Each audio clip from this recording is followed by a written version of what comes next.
Okay, so could you give us a just a brief introduction or however long, but of who you are and how you were led to art and becoming an artist? Yes, my name's Hamilton Glass. I am a public artist based in Richmond, Virginia. I grew up in Philadelphia, but my mother's from Richmond, so I've always had some type of tie to Richmond, Virginia. Um, I left Philadelphia when I graduated high school and went to Hampton University. Graduated at Hampton University with a B.Arch and studied in architecture. Um, and I studied in architecture. I practiced architecture for about 7 to 8 years. And around 2008, 2009, I lost my position in architecture because of recession. But honestly, I have always wanted to be an artist. And I went into architecture because I fell for that stereotype of a starving artist. So around, when I lost my position, that was kind of my time to kind of like go for what I was passionate about. By 2012, I had enough work to go full time as an artist. Created a lot of work in between then and there, and did a lot of jobs here in Richmond, and honestly was just in the right place in the right time.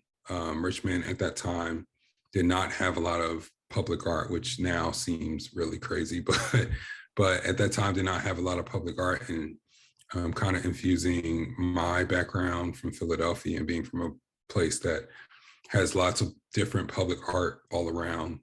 I just really went for it in Richmond. And so I've been a full-time public artist in Richmond for about 10 years now.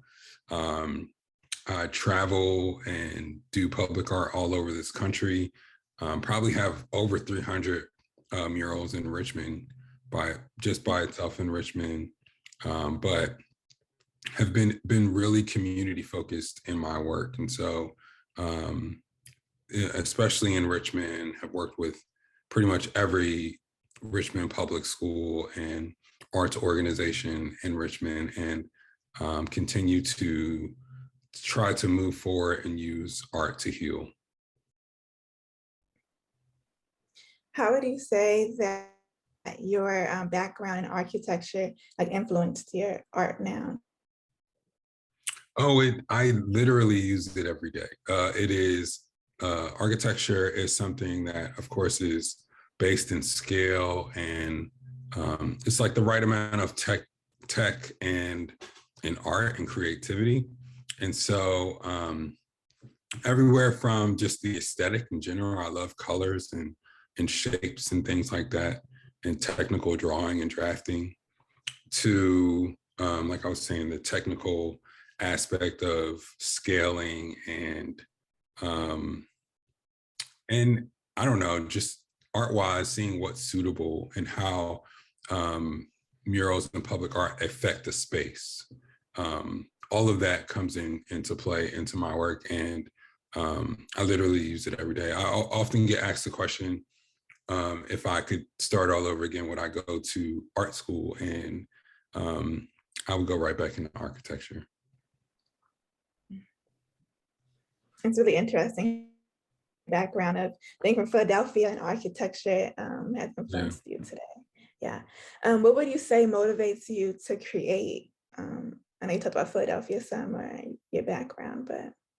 Yeah, honestly, what motivates me is, it's going to sound cliche, but community. I often reference Philadelphia because just growing up in Philadelphia, seeing all the public art around, what's really different about the work there is its base in community. And so the Philadelphia Mural Arts Program was a project that was, or is, based, it started because of all of the graffiti and vandalism that was happening around town. And so they actually used the graffiti writers and things like that to combat the work by letting them, have stake in the public art around. And so, again, coming from a place that is just like full of public art to a place that had none, I knew what good, public art could bring to a city. And I also knew that the immediate community had to have stake in it for it to be valuable. And so it's just always my job. I feel like it's always my job to kind of bring that aspect to it, and also um, be a kind of a representative of a young, thriving artist. I put young in parentheses, but going back to what I was saying about me not going into art because I didn't have any representation of that. And now I get the opportunity to go in schools, go in community centers, go in, small arts organization and be that representative, and not only, teach those kids that they can be artists, but they could literally do anything they'd like to. And so that's what keeps me going, knowing that I am the success story that I want it to be, and I know that they could be too. That's really powerful. I like how you shared about being a representative and also like bringing the community together through your art. For the collaborative mural that you did in Dogwood, could you speak a little bit about that and what your process was to start out? Sure. So the collaborative mural, and actually how this whole project got started in general, I did a All In Together mural. Rachel Albert reached out to me about my All In Together project, which I created in 2020, that allows students or any participant to kind of be a part and create work as a unit. And so this project All In Together was something I created during the pandemic because we all had to be a part.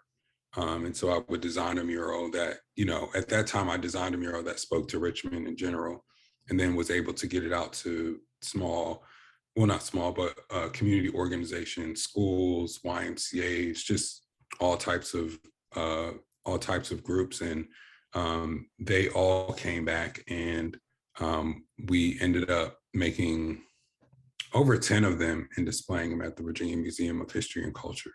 And so that was based on a website, and we knew we could do that in any place with that, right? It's something that you can kind of use to let people be creative together and make something while being far apart. And so the project has since evolved to doing that, but then also letting the kids or students or whoever's participating to be a part of the design process also.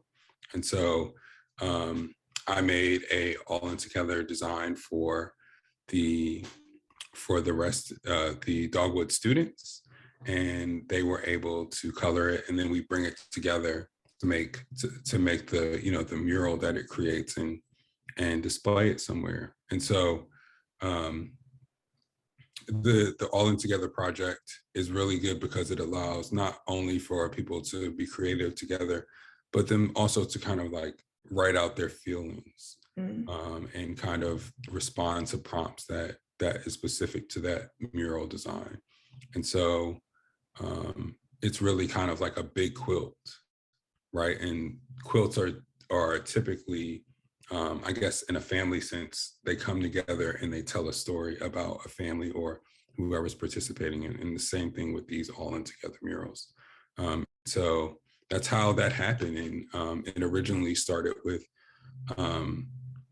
me coming up there to do a mural, which is happening now, but it morphed into the All In Together project, and now it's morphing into the mural.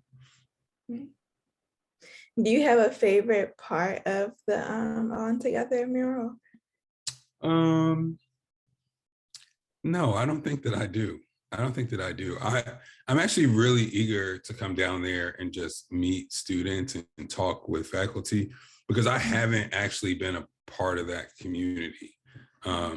I've been so through some of the teachers who helped and made this thing happen, but I haven't really been able to. So I'm really eager to talk to the students, learn about what they thought about the project, and then learn about and ask for feedback for the mural that I'm going to create later on in May. Right. And then when you're creating these murals, do you have inspiration for them or a message in your head that you want to convey through the murals? Are you talking about like having the community come together through the pandemic and stuff like that? Yeah, absolutely. I always do. I mean, again, with my work being so heavily community-based, it's really about the feedback to those who are going to walk past it every day. And so the All In Together project that was designed for Dogwood came from the teachers that I met with. And this one was heavily influenced off the All In Together project. So this mural is really heavily based off of the All In Together project. So, and then I am sure though we have the final design on May the 3rd, when I come up, I'm going to ask again from a lot of feedback from the students to see if there are some special things that I can add, because I really would like them to see themselves in it. So it'd be really cool if they walk past something and go, hey, that's me, right? I talked to Mr. Glass and he heard what I said. And so that's kind of the point of working with communities, right? They have to see themselves in it. What do you think that does for a person when they see themselves in art? I think it's art in general is something that we all are drawn to, whether it's a good thought or a negative thought. It makes us think. And so I like to hope that just seeing someone take your feedback and do it on a scale or a thing that you didn't think was possible is kind of makes you think, right? It makes you think about the rest of the possibilities that can happen and how your feedback is important. Right. It makes you also feel important too. Right, exactly. How would you say that like your murals or even this Dogwood mural adds to the world of public art in general? Yeah, I think murals in general create space, right? They often, when a mural is erected or even a sculpture, it makes, like we were saying, it makes you think, but it also makes you gather around it, right? And it reminds you of it being created, and it makes you think harder about your community. And so my goal is always to be like a catalyst or a living exercise of like creative placemaking. And so yeah, that's my goal. It's no longer just a sidewalk, right? It's a place where we can go look at the mural, or it's a place we can say, hey, go to the place that has the mural, or it becomes like a landmark. And so yeah, that's the way I look at it. And then for this upcoming mural that you have, we're all excited about what you have to bring to Dogwood, but could you share some of the what to look out for, some of the details of the mural? Well, the heart of the mural is the piece, which you're putting me on the spot, but I'm trying to remember exactly what it stands for. I know excellence is in there. I know access, equity, and P stands for peace. So community. Yeah, and community. That's right. I think that was all of them. Sorry, I said them out of order, but but so really accentuating that acronym that Dogwood stands on, and I wanted to, especially because the school is really kind of like draw on the imagination of the kids. And so I always, even in any school, I like creating work that doesn't look like the typical or traditional school mural, right? Something that they deem as cool. Or kids often walk up to me and go like, they say, "Is that illegal?" Because I have a spray paint in my hand and stuff. Because you don't often see, right, people spray painting in the school and stuff like that. And so that's part of the like the unimaginable being imaginable now, right? Understanding that you can kind of do anything and all different types of mediums are available to you. And I mean that in more than just the creative art way, you know what I mean?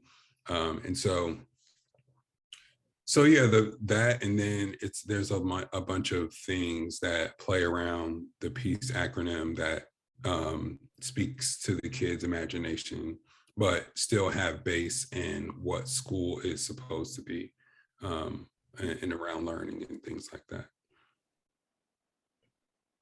And does this piece connect to the collaborative mural in any way? No, it does not. So they're two separate things. The collaborative mural was almost a substitute for what we thought the mural was going to be. Substitute meaning just too many obstacles and funding and all of that other stuff. And then the working people at Reston and Dogwood made it happen. So it is really kind of like a bigger imaginative version, but the imagery is different. And I wanted it to be that way. I didn't want it to be a duplication of what was in the All In Together piece.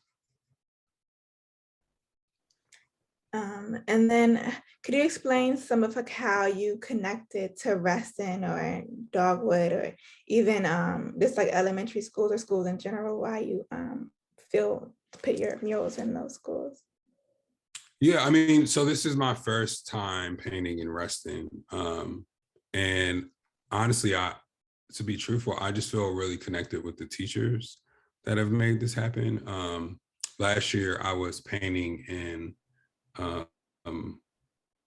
Maryland. I'm sorry, the location skips my mind, but I was painting at the Blair Mural Festival in Maryland, which is pretty close. And Rachel Albert, who's the initial teacher who reached out to me, came and saw me, and we spoke. And then we've been speaking for over a year now to make this happen. And the feedback that I received from not just her, but some of the other teachers to create the All In Together project version of this.